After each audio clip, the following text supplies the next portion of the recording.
গোবিন্দ সঙ্গে সঙ্গে পেছন ফিরে তাকিয়ে দেখে তুলসী হেঁটে যাচ্ছে। গোবিন্দ ডাক দিচ্ছে পেছন থেকে, তুলসী, আরে ও তুলসী।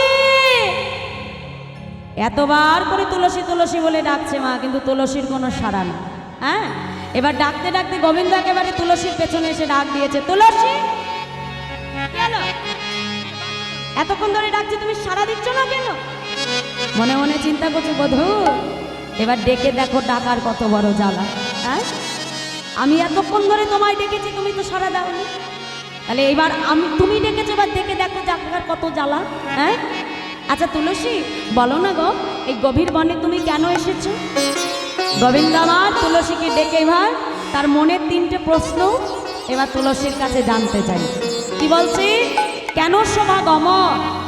তুলসীকে ডেকে বলছো, তুলসী বলো এই বনে তুমি কেন এসেছো, বলো বলো। কেন সমাগমন, কেন সমাগমন,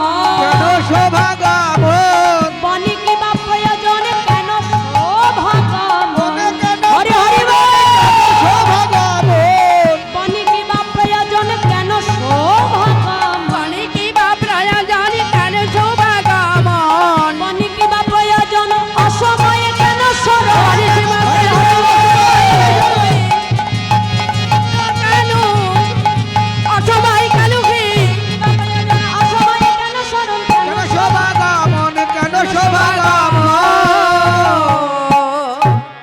কেন শোভাগমন, বনে কিবা প্রয়োজন, আর অসময়ে কেন স্মরণ। তুলসীর কাছে 3টে প্রশ্ন জানতে চাইল মা, কিন্তু তুলসী কোনো উত্তরই দিল না। কি করলো? রাধারানীর গাথা সেই বিনা সুতোর মালাটা নিয়ে বধূর গলায় কোনো কথা না বলে পরিয়ে দিয়েছে। আর যেই না পরিয়ে দিয়েছে মা, পরিয়ে বধূকে কর্পূর তাম্বুল দিয়ে সেবা দিয়েছে। সেবা দিয়ে এবার যখন চলে যাবে, বধূর গলা থেকে মালাটা আবার খুলে নিয়েছে। গোবিন্দ বলছে, দাঁড়াও তুলসী, এই মালাটা তো রাধারানী আমার জন্য পাঠিয়েছিল, মালাটা আমায় পরালে ঠিক আছে, কিন্তু মালাটা আবার খুলে কেন নিচ্ছ? বলে, বধূ রাধারানী পরাতে বলেছিল, আমি পরিয়ে দিয়েছি, কিন্তু খুলে কেন নিচ্ছি জানো? এতে যে তোমার অঙ্গগন্ধ লেগে আছে বধূ, তাই এই মালা যখন আমি রাধারানীর কাছে যেয়ে দেব, রাধারানী বুঝতে পারবে যে এটা হলো কৃষ্ণ প্রসাদী মালা। নিতাই গৌর হরি বল। রাধারানী তো যার তার মালা গ্রহণ করে না বধূ। হ্যাঁ, এখন মা মালাটা হাতে নিয়ে বৃন্দাবতী তুলসী সোজা গমন করেছে, চলে যাচ্ছে। বধূ পেছন থেকে ডাক দিচ্ছে, এই যে তুলসী, দাঁড়াও দাঁড়াও। আরে বাবা, যাওয়ার আগে এটুকু তো বলে যাও যে আমার রাধারানী কখন আসবে। মহাজন এক পাশে দাঁড়িয়ে বলছে, শোনো বধূ, তুলসী তোমায় কিছু বলবে না, আমি বলছি, তুমি শোনো। তোমার রাধারানী কখন আসবে জানো বধূ? শোনো শোনো, সময় বুঝিয়া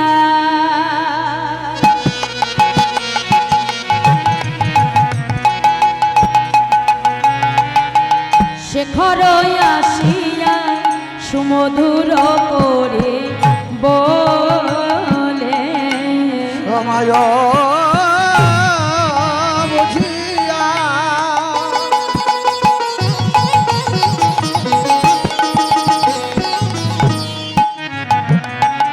শেখর আসিয়া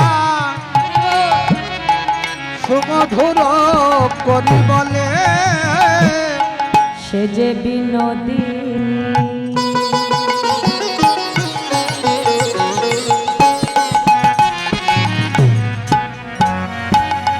আসিবে এখনে, থাকো সরসী কুলে, সে যে বিনোদিনী হরি বল হরি বল।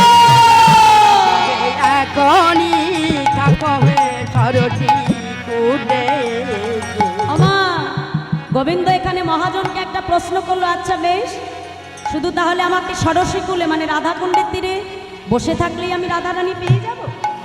কি বাবা, রাধাকুণ্ডের তীরে বসে থাকলে কি রাধারানী পাওয়া যায়? বলে, বধূ এটা তো সম্ভব নয়। সবার জন্য যে নিয়ম, তোমার জন্য একই নিয়ম, তোমার জন্য আলাদা হতে পারে না। শুধু বসে থাকলে হবে না বধূ, বসে বসে কাজও করতে হবে। কি কাজ জানো বধূ? শোনো শোনো, বলি বসে বসে জপ করো তুমি হরি বসে হরি বসে বল। জাপ করো বলি বসে বসে জপ করো রাধে বসে বসে জপ করো জয় রাধে শ্রী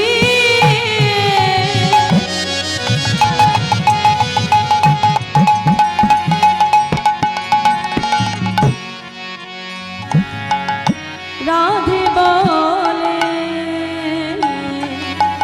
বসে বসে জপ করো ওই দৈরা দাসী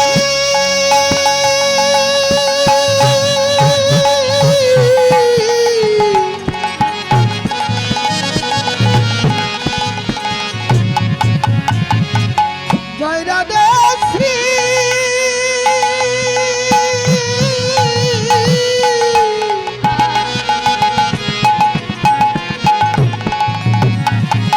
রাধে বলে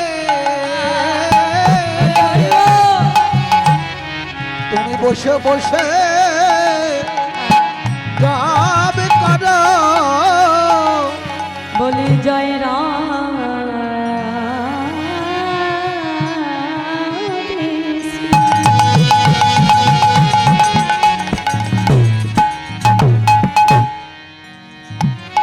রাধে বলে বসে বসে জপ করো জয় রাধে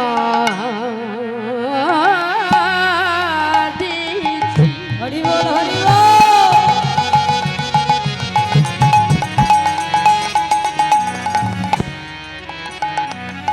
রাধে বলে বসে বসে জপ করো জয় রাধে শ্রী রাধে বলে কাঁদলে রাধা প্রাপ্তি হবে জয়রা হরি হরি দেশী রাধে বলে কাঁদলে রাধা রাধা প্রাপ্তি হবে জয়রা দেশী রাধে বলে কাঁদিলে রাধা প্রাপ্তি হবে জয়রা দেশী রাধে বলে কাঁদিলে রাধা প্রাপ্তি হবে বসে বসে যাবে কারা তাই আজ প্রাণ গোবিন্দ আমার রাধাকুণ্ডের তীরে বসে বসে হা রাধে রাধে কৃপা করো বলে নয়ন জলে বক্ষ ভাসিয়ে রাধারানীর নাম স্মরণ করে বোধে কাঁদছে। রাধারানীর কৃপা ছাড়া তো কিছু হয় না গো মা। রাধা চরণের কৃপা না হলে বৃন্দাবনে এই জন্যই সবাই হা রাধে মুঝে শ্যাম মিলা দে বলে কাঁদে মা। কারণ রাধারানী যদি আমার গোবিন্দ না মেলায় মা, এ জগতের কোনো ক্ষমতা নাই তাকে বধূ মিলিয়ে দিতে পারে। ওই জন্য বৃন্দাবনে সবাই রাধারামকে স্মরণ করে। রাধারানীর কৃপা যদি একবার কারণ মিলে যায় মা, গোবিন্দ কৃপা তার অবশ্যই হয়। আমরা কবি জয়দেবের কথা সবাই জানি না। জয়দেব যখন তার গীত গোবিন্দ রচনা করতে গিয়েছিলেন, শ্লোক একখানি রচনা করছে, বাদর্শী যদি কিঞ্চিত পিদন্ত রচি কৌমদে হরতি দর তিমিরমতি ঘোড়া প্রিয়ে চারুশীলে মাঞ্চময়ী মানমণি দানা তমসী মম জীবনক তমসী মম ভূষণক তমসী মম ভব জলদি রত্ন স্মর গরল খণ্ডনাং মম শিরসী মণ্ডনা দেহি পদ পল্লব মুদরা। এই পদটা রচনা করতে গিয়ে আর তিনি লিখতে পারেন। মনে মনে চিন্তা করছি যে রাধারানীর চরণ আবার কখনো গোবিন্দের মাথায় দেওয়া যায়। জয়দেবের সেই অসমাপ্ত পথখানা ভগবান স্বয়ং এসে বাঁকা করে বাঁকা হাতে লিখেছিল রাধে, সারা জীবন আমি তোমার মস্তক, আমার মস্তকে তোমার চরণখানা রাখতে চাই রাধে। তুমি যদি কৃপা না করো জগতে কোনো কিছু সম্ভব নয়। ভগবান নিজ হাতে বাঁকা করে লিখে দিল দেহি পদ পল্লব মোদা। তাই আজ প্রাণ গোবিন্দ আমার সেই রাধা কুণ্ডের তীরে বসে বসে হা রাধে রাধে বলে কাঁদে। ওদিকে তুলসী ছুটতে ছুটতে যেই না আজকে মা সেই জটিলা মন্দিরে এসে উপস্থিত হলো, গোবিন্দের প্রসাদী মালাটা এনে বিলম্ব না করে বধূর গলায় পরিয়ে দিয়েছে। বধূর গলার প্রসাদী মালাটা এনে কি করলো রাধারানী গলায় যেই না পরিয়ে দিল, এখন ওই মালা থেকে রাধারানী বধূর অঙ্গবন্ধ যেই না রাধারানীর নাসিকা দ্বারা প্রবেশ করলো মা, সঙ্গে সঙ্গে রাধারানীর বধূ দর্শনের বাসনা জন্ম। সখী রে, তুই তো জানিস আমি বাদিনীর ঘরে বসত করি, আমার তো বধূ দর্শনের ভাগ্য নাই সখী। যে ঘরে আমার কৃষ্ণ নামের আদি অক্ষর ক পর্যন্ত কহিতে পারা, আমার নয়নে কাজল পড়িতে মানা। জানিস সখী, যদি আমি সুন্দর করে একটা বেনি বাঁধি, আমার পাপ নরদিনী ছুটে এসে আবার বেনিটা খুলে দিয়ে বলে, ওরে কলঙ্কিনী,